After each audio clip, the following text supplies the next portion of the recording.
Breaking news. Visakha చేపల రేవు నుంచి వేటకు వెళ్లి సముద్ర జలాల్లో గల్లంతైన 6 మత్స్యకారుల ఆచూకీ ఇంకా తెలియలేదు. 48 గంటలు దాటుతున్నా జాడ తెలియకపోవడంతో వారి కుటుంబాలు కన్నీరు మున్నీరుగా రోధిస్తున్నాయి. ఉదయాన్నే చేపల రేవుకు చేరుకుని బోటు ఆపరేటర్ల సంఘ కార్యాలయంలో బైఠాయించారు. అక్కడే పలువురు నేతలు, అధికారులు బాధిత కుటుంబాలను పరామర్శించి గల్లంతైన వారిని సురక్షితంగా తీసుకురావడానికి చేపట్టిన చర్యలను వివరించారు. ఇక కొందరు మహిళలు చేపల రేవు ప్రధాన గేట్ వద్ద రోడ్డుపై బైఠాయించారు.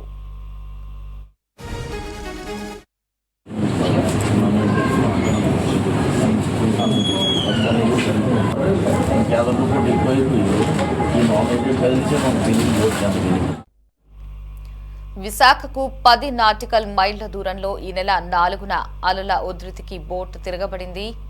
దాని డ్రైవర్, యజమాని అయిన కారి చిన్నాను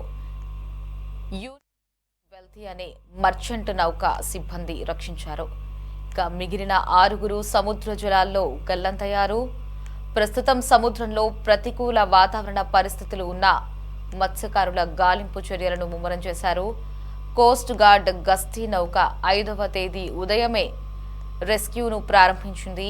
ప్రస్తుతం నేవీకి చెందిన ఐసీజీఎస్ కంకలత బరువా, ఐసీజీఎస్ వీర ఎఫ్పీవీలు సముద్రాన్ని జల్లెడపడుతున్నాయి. ఇక సీకింగ్ అడ్వాన్స్డ్ లైట్ హెలికాప్టర్లను రంగంలోకి దించి గాలింపు చేపడుతున్నారు.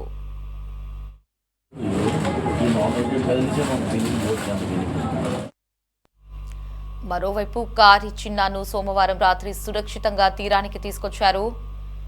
చిన్న ఆదివారం నుంచి యూనివర్సీ వెల్తీ అనే మర్చెంట్ నౌక సిబ్బంది సంరక్షణలో ఉన్నారు.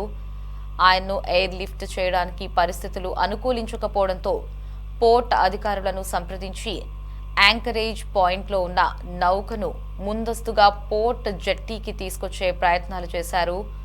నౌకాదళ హెలికాప్టర్ సాయంతో ఐఎన్ఎస్ డేగాకు తీసుకొచ్చారు. ఇక నౌకాదళ ఆసుపత్రిలో ఆయనకు వైద్య పరీక్షలు చేశారు.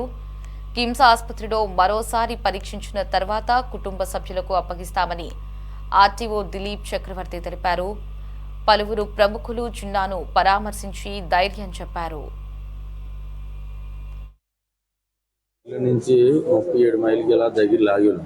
2 రోజుల నుంచి ఏట అయిపోయింది. ఏట కొనసాగి వచ్చేస్తుండగా 10 మైళ్ళు చెట్టు తిన్న 10 మైళ్ళు ఉంటుండగా బాల్తో కొట్టేసింది బోటు. బాల్తో కొట్టేసిందంటే ఒక మనిషి కింద ఉండిపోయాడు. మా అన్నయ్య కొడుకు ఆరి చిన్నయ్య వేరే అయితే చంటి అంటారు. అయితే ఆ పడిపోయిన వెంటనే మా అన్నయ్యని గుండు బాదుకుని ఏడుస్తాను, బాబు నా కొడుకు కనిపించట్లేదు కనిపించడం ఏడుతుంటే ఈలోపు బోటు మీద మేము ఉన్నాం. బొడికి మీద 8 గంటలకు 4 అయిపోయింది. 4 అయిపోయిన వెంటనే అలా ఉందాము ఉన్నంచి ఉందాం 6 ఉండి 9 అయిపోయింది. 9 అయిపోయిన బోటు కిందకి వెళ్ళిపోతుంది. బోటు కిందకి వెళ్ళిపోయిందంటే బోటు ఎప్పుడైతే కిందకి వెళ్ళిపోతుందో అయితే 6 కలిసే ఉందాంరా నైట్ వరకే మన చూస్తే ఇటు లేదు, ఇంకా మరి ఇటుకేసి ఇడిపోయామంటే ఎక్కడొక్కడ చనిపోతున్నారా అని చెప్పి 6 కలిసే ఉన్నాం. చూస్తుండగా నైట్ 6లోకి 5 ఉన్నాం. ఒక మనిషి కనిపించట్లేదు. కనిపించకపోతే ఏటో మనిషి కనిపించట్లేదు అనేసరికి సరేలే 5 ఉన్నాం కదా, 5 ఉన్నాం అనేసరికి 5 నుంచి తెల్లారిన దాకా ఉన్నాం. ఉండి మా అన్నయ్య గారు అన్నాడు, చిప్పు కనిపిస్తుంది అన్నయ్య, చిప్పు కాడికి వెళ్దాము అనేసి అంటే నా ప్యానం అయితే అక్కడికి అయిపోయింది తమ్ముడు, నేను రాను, ఎందుకంటే ఇదంతా తెప్పు ఉంటే తెప్పు దొరుకుతాను, మీరు వెళ్ళంటే చిప్పు కాడికి అని చెప్పి అన్నాడు. అయితే సరే ఏమని అలాగే అంటున్నావు, నువ్వు 4 కాలాలు చెప్పినాడు, నన్ను ధైర్యం కూలిపోతున్నానయ్యా, నా మాట ఏనానే అంతే రాను అని అన్నా, నువ్వు బతుకు అనేసి అన్నాడు. ఆ మాట అనగలి ఆ చిప్పు కాడికి 4 మీదికి వెళ్తాను. మీదికి వెళ్తుండగా నాతో పాటు 4 వెళ్తున్నాము. వెళ్తుండగా నన్ను ఏడ్ చేశానంటే మరి నువ్వు వచ్చేస్తాం రా, నువ్వు పద అనేసి నాకు జాగా అవ్వట్లేదు. మన పోర్సులు పెట్టుకున్నాం, 4 2 పోర్సులు పట్టుకున్నాం. అయిపోతే సరేలే మీ 3 రండి, నేను ఎలా వెళ్తుంటాను చిప్పుని పట్టుకుంటాను తాడు, అది యాంకర్ పట్టుకుంటాను చెప్పి యాంకర్ పట్టుకున్నాను. వాళ్ళకి నాకు 15 కిలోమీటర్లు అంత ఉంటుంది. ఆ 15 కిలోమీటర్లు చిప్పి యాంకర్ పట్టుకున్నాను. యాంకర్ పట్టుకెళ్ళి ఇలా దులపొచ్చేసి కిందన పడిపోయాను. బాబు చచ్చిపోని చెప్పేసి కింద పడుకుని పక్కట్టుకుని వెళ్ళిపోతున్నాను. వాడు పక్కట్టుకుని వెళ్ళిపోతుంటుండగా బాబు నన్ను కాపాడండి బాయ్ కాపాడండి అంటే చూసి నైఫ్ జాకెట్ ఇసిరాలి, చిప్పాలి. నైఫ్ జాకెట్ ఇసిరి నన్ను లాక్కున్నారు. నాకున్న కింద జాలి దించేసి నాకున్నారు. నాకున్న వెంటనే చిప్లో ఏడు జరిగిందో నాకు తెలియదు. వాళ్ళు 7 గింజలు అనేది పెట్టాలంట. నాకు చిన్న కేల ఉంది, కేలలోకి రాగాలి. వాటర్ బాటిల్ తాగాను 2.